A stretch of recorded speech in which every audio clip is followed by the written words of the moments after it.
It is Valley's most in-depth weather forecast video, the Tuesday evening edition here on the 12th day of December 2023. I'm Eric Wilhelm. I'm with 21 WFMJ in Youngstown, Ohio. In these videos, if you're new to them, we focus a lot on eastern Ohio and western PA in these videos, but a lot of times we take a look nationwide as well and talk about things other than just weather. We talk about a lot of sciencey stuff. After all, it's called Weather for Weather Geeks. After all, chances are if you're a weather geek, you kind of are a science geek as well. Well, let's start out this evening with a time-lapse video. We don't show these very much at this time of the year because it's usually pretty cloudy like it was yesterday. But today was definitely a nice-looking December day. We had lots and lots of sunshine. Not a cloud in the sky at sunset this evening. Some jets zipping past. That was about it. Most importantly, I should say, our sunset this evening officially at the Youngstown Warren Airport was at 4:54 p.m., ending the streak of sunsets at 4:53, which lasted, I think, 8 days, and that's the streak or stretch in which we have our earliest sunsets. So starting today, the sunsets start getting a little bit later. We start gaining a little bit of daylight, and I mean a little bit, at the end of our afternoons and early in the evenings. We'll see post 5 p.m. sunsets just before New Year's. By January 2nd, our sunset is back at 5:05. Sometimes it's a little confusing to think about the sunsets already starting to get a little bit later when we haven't even reached the solstice yet. The shortest day of the year, the winter solstice, is coming up on the 21st. So that's, what, 9 days away? Well, the reason for this, a couple of reasons actually. One is our latitude. The other is solar noon. The solar noon is basically the exact time of the day in which the sun is at its highest point in the sky. Solar noon gets a little bit later in the day at this time of the year, so naturally the sunsets start shifting a little bit later, along with the sunrise is also continuing to get a little bit later in the morning hours. So that's, kind of what we see at this time of the year, and also back in June.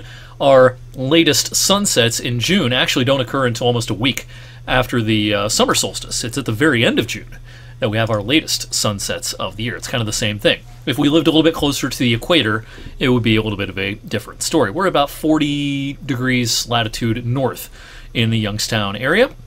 Looking nationwide this evening, though, things are quiet weather-wise. There's really not much going on from coast to coast. It will turn more active across parts of the extreme western U.S.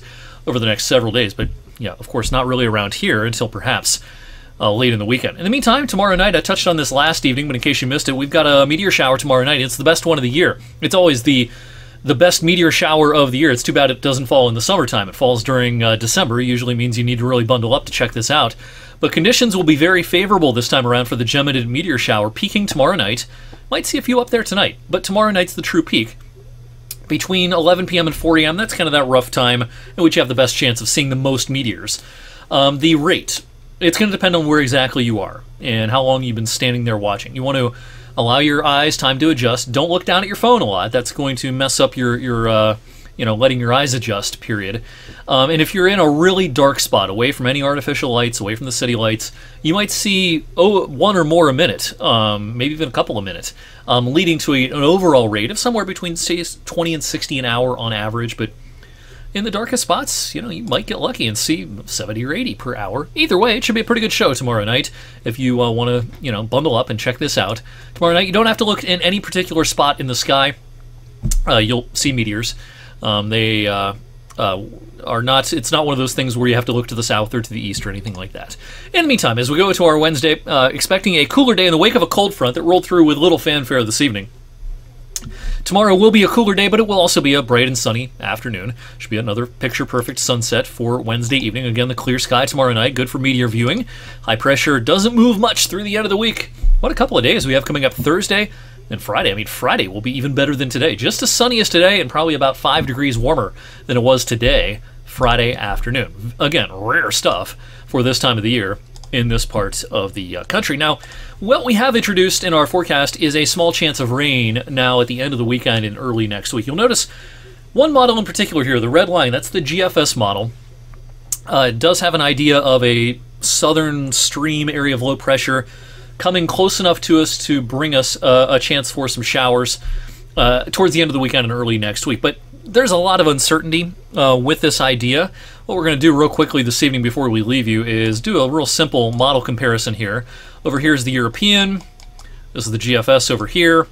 And we're just going to compare what these models are showing for that late in the weekend, early next week time period.